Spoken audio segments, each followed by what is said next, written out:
for our group photo session at the waterfall. The president of the association, the board members of FDB, the deputy chair was here with us, the CEO, and of course all the representatives from the different development banks and organizations in the Pacific. Bula vinaka to you and welcome to Fiji.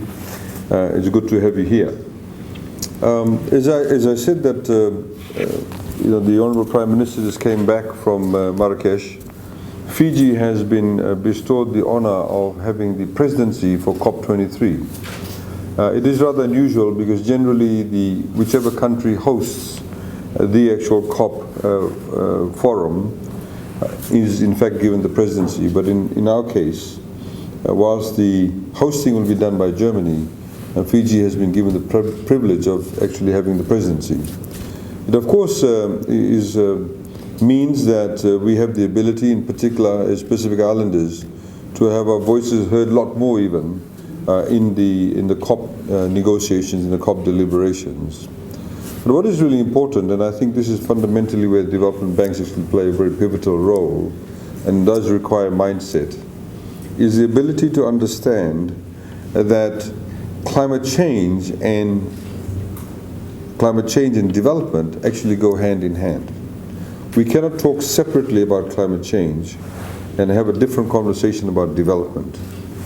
Because development itself, in particular for developing countries like all of ours, requires us to be able to factor in the climate change issue.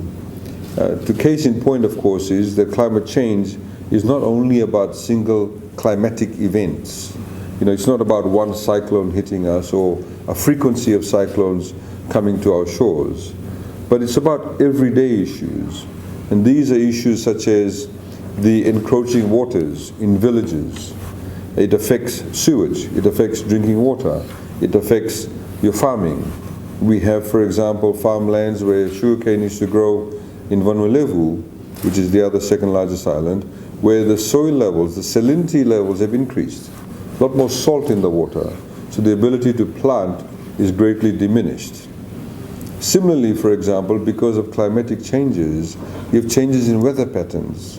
So seeds that we used to use from other countries, perhaps more temperate countries, are no longer relevant for us. So we need to, for example, source seeds for various produce now from countries like perhaps Malaysia or India, where there are a lot more arid conditions. In some parts in Fiji, of course, and I'm sure in some of your countries, it's becoming a lot more arid. We have a propensity, for example, in Fiji, given our colonial history, to get a lot of our plant and animal life that has been introduced from Australia and New Zealand. But they are no longer relevant in terms of the temperature changes that have taken place in Fiji. They're no longer relevant in terms of the condition of the soils that have taken place in Fiji. Now, what does it mean all for development banks? It means that development banks obviously have to be more tuned as to what is happening out on the ground itself. In the same way, the development banks will need to be mindful of what is happening, the changes in demographics. Today in Fiji, 69.6% of the total population is below the age of 40. So those people who are below the age of 40, nearly 70% are below the age of 40. What are their priorities? What are their development agendas? Where do they need finance?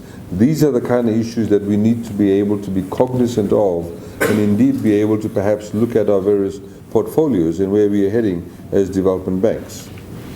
So climate finance, ladies and gentlemen, of course, in that context, Fiji had nominated the Fiji Development Bank to be one of the accredited agencies to be able to access climate finance to the Green Climate Fund.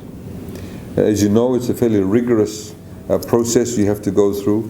One may argue it's fairly bureaucratic.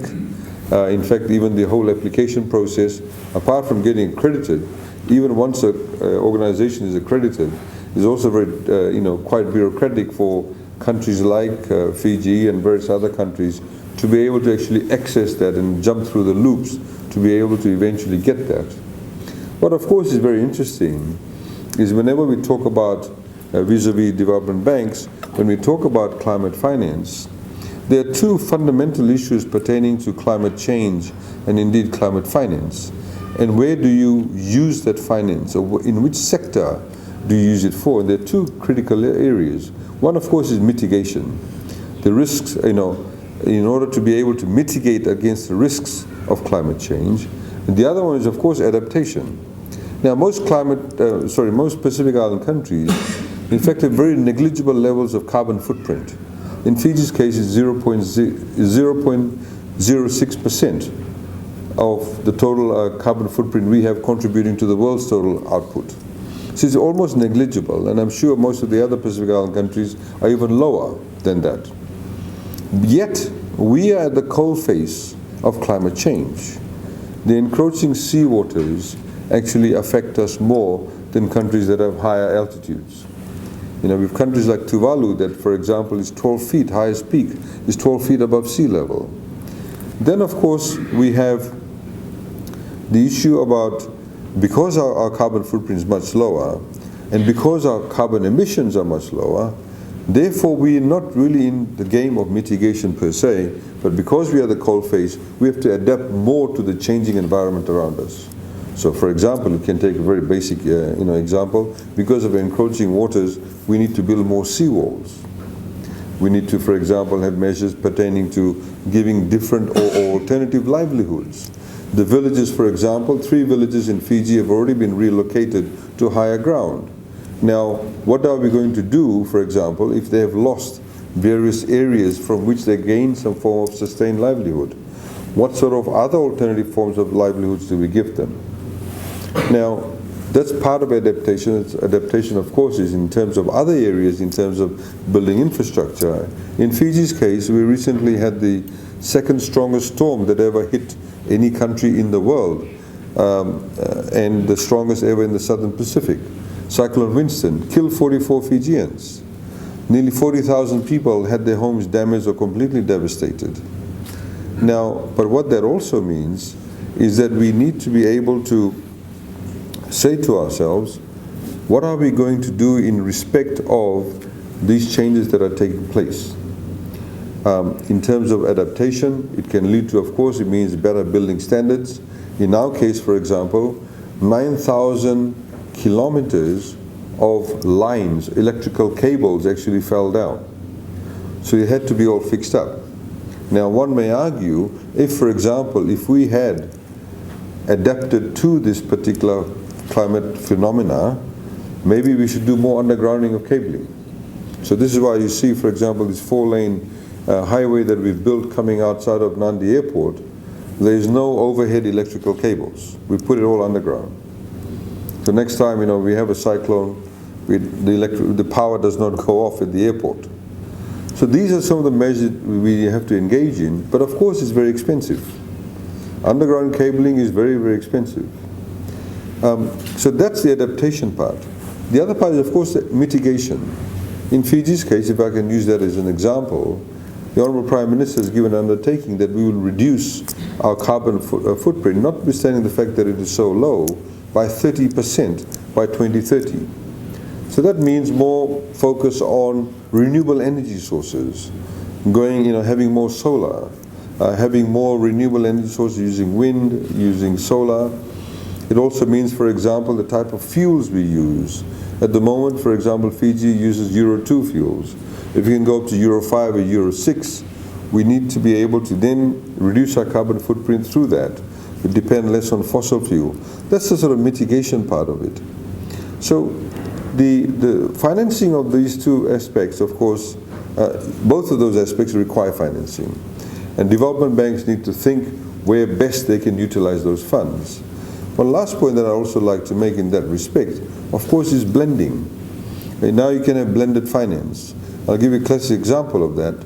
We recently were the beneficiaries of a $32 million US grant from the Green Climate Fund for a water and sewage project that we've got, which is a 5-year water and sewage project in the Suvarnasori corridor, which is where nearly 1/3 of our population lives.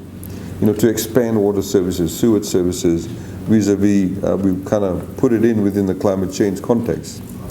That's nearly a $250 million project, which is being funded by the ADB, Asian Development Bank, and of course with a $32 million grant from the climate finance. But we had to access that, of course, through the ADB itself.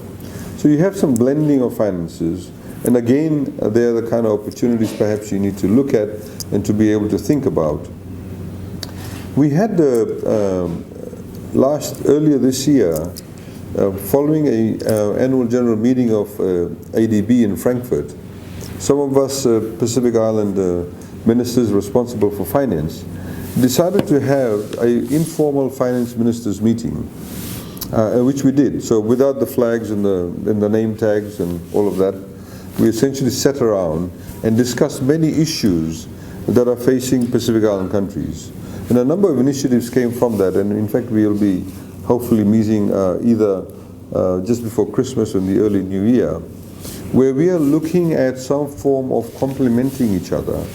There are various ways that we can work together. I think sometimes we tend to, because we are sovereign states, we tend to operate very much in silos, but I think there's a lot of opportunities for the Pacific Island countries, given the economies of scale do not necessarily exist. And I'll give you an example. We've been to various international fora and where they've said, oh look, there's a lot of funding available, you simply need to have a bankable project. Now, a bankable project, of course, in that context means you've got to have very large scale. So, you're not going to have some German company that's got fantastic super duper technology to do with solar to come and set up a few solar panels. They want the economies of scale. So what we have said, that in order to be able to get the economies of scale, we need to be able to talk amongst ourselves. So there may not be a bankable enough project that may exist only in Tonga or Samoa on their own, but maybe if you put Tonga, Samoa, Tuvalu, Fiji, and a couple of the other countries together, then we have a bankable project. So then you can actually take that forward as a project. And from that, you may be able to get some blended finance, you may get some grants, you may actually get some funding for the development bank, you may get it from a multilateral development bank. So these are the kind of opportunities you do need to discuss and think about, because it has not really been exploited. In the same way when we met with the ministers of finance, we said that if you read most of the multilateral agencies, they all talk about how the Pacific's future, a lot of it rests on tourism, it can be fantastic market destinations. But the reality is that much of the infrastructure, including marketing, does not really exist. Now, apart from that, you're not going to get long-haul travelers coming to just one country in the Pacific. They're not going to travel 18 hours or 20 hours to come to just one country. Even Fiji, for example, notwithstanding the fact comparatively it has a relatively mature market, the fact is the long-haul markets aren't as good as the short-haul markets. So we have to be able to spread our risk. Fiji, 67% of our total arrivals come from Australia and New Zealand. Can you imagine if the economies of Australia and New Zealand don't do well? What kind of impact it will have on us? But to be able to say to a German or a Swedish person, look, why don't you come to the Pacific? We can go and let you watch whales in Vava'u in Tonga. You can then go and do something in Samoa. You can do game fishing in Tuvalu, spend 3 days in Fiji and fly out. Now, that is attractive. But if you speak to your individual tourism commissions or your boards, they're all very narrow-minded and talking only about their own countries and marketing their own countries. So we need to have a sort of collective approach, an expanded view of how we actually tackle many of these issues. And we are hoping that we'll get a lot more traction from this in the second finance ministers meeting that we'll be having. We've similarly taken a united front in our presentation to the ICAO, the Civil Aviation Authority, that's in Montreal, in respect of carbon emissions and how we can deal with that.